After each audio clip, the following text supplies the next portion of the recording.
Police station आहे 2022 मध्ये सुरू करण्यात आला होता आणि तेव्हापासून आपल्याला असं वाटत होतं की इथे जी जागा आहे, आता इथे आयुक्तालय झालं आहे आणि अधिकारी पण आयुक्तालयामध्ये डीसीपी दर्जाचे 5 आलेले आहेत, एसीपी आहेत, सिनियर पीआय वगैरे आहेत, स्टाफ पण थोडा वाढलेला आहे। तर त्यामुळे जो वर्क हे आहे आपला वर्क प्लेस, कामाचं ठिकाण, तिथे जर जागा अरुंद किंवा कमी पडत असेल तर त्याचा पण आपला जो काम आहे त्याच्यावर थोडा प्रभाव पडतो। तर आम्ही याचा एक प्रस्ताव पाठवला होता।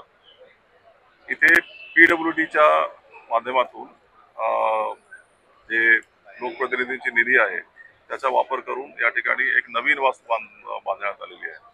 त्याचा परिणाम जो आहे तो असा झालेला आहे की आता आपल्याकडे मुद्देमाल ठेवायचा असेल, लॉकअप असेल, त्यानंतर इथे जुना जो आपला जो पार्ट आहे तिथे जो सेकंड फ्लोर आहे, फर्स्ट फ्लोर आहे, त्या फर्स्ट फ्लोअरवर इट्स अन ऑल विमेन परिसर जो आहे तिथे सर्व फक्त महिला अधिकारी, महिला कर्मचारी, महिला कक्ष असा एक आहे। तर प्रत्येकाला एक व्यवस्थित स्पेस मिळालेला आहे।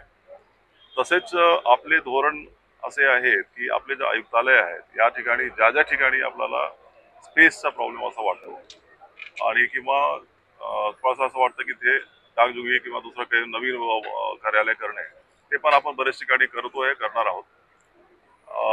तर आज या ठिकाणी त्याचा उद्घाटन। एकूण पूर्ण आयुक्तालयामध्ये आता किती पोलीस स्टेशन कार्यरत आहेत आणि याचा कायदा आणि सुव्यवस्थेवर काय फायदा झालेला आहे आणि पुढची नेमकी आपली कन्सेप्ट काय आहे?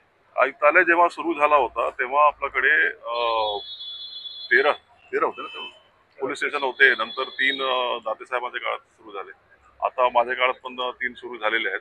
20वा पोलीस स्टेशन जो आपला शेवटचा पोलीस स्टेशन आहे त्याचा आम्ही प्रस्ताव पाठवलेला आहे। तर आता 19 पोलीस स्टेशन कार्यरत आहेत। प्रत्येक पूर्ण आयुक्तालयामध्ये सुरुवातीला फरवरी 2024 पर्यंत सुमारे 2000 कर्मचारी कामात होते। तर जे 2023 मध्ये जे कर्मचारी ज्यांची भरती झाली 1000च्या सुमारास, ते फरवरी 2024 मध्ये ट्रेनिंग पूर्ण करून आलेत। आता आयुक्तालयात सुमारे 3000 पोलीस कर्मचारी आहेत। आपला आयुक्तालयाचा जो फेज 2 आहे, फेज 2, त्याच्यामध्ये अजून 1100 पद मंजूर झालेली आहेत, त्याची भरती यावेळी होईल आणि ते झाल्यानंतर आपल्या आयुक्तालयात सुमारे 4000चे सुमारास अधिकारी कर्मचारी राहतील।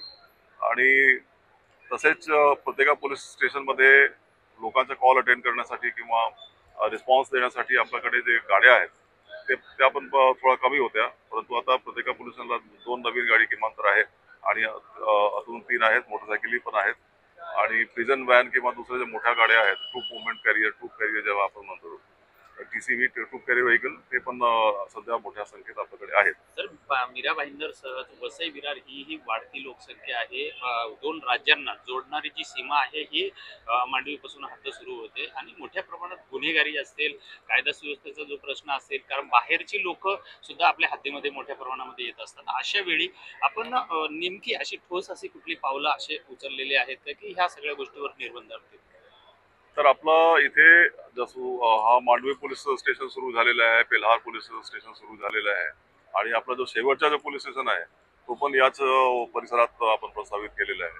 आणि बाकी जे गुन्हेगार प्रवृत्तीचे जे लोक आहेत त्याच्यासाठी आम्ही दक्ष आहोत, सज्ज आहोत आणि मी आपल्याला सांगितलेलं आहे, आमचे धोरण स्पष्ट आहे, सदरक्षण आहे, खल निग्रहण आहे। तर खल जे लोक आहेत त्यांच्याकडे पण हा निरोप जाईल। पोलीस ठाणे आपण प्रस्तावित आहे, जागा आपल्याला मिळालेली आहे, ऑलरेडी आहे ना नवीन जागेवर। हा, त्याचा आपल्याला ऍडमिनिस्ट्रेटिव्ह अप्रुव्हल आलेला आहे आणि सध्या तो फायनान्शियल अप्रुव्हल कधीपर्यंत अपेक्षित आहे?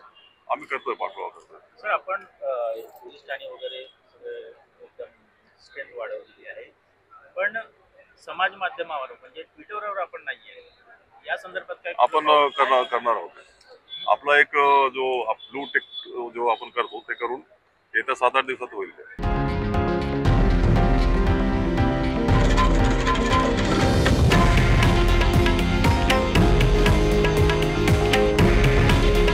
हे आहे देशातील नंबर 1 न्यूज नेटवर्क आणि आपण पाहत आहात TV9 मराठी। काळजी तुमची, हित महाराष्ट्राचं।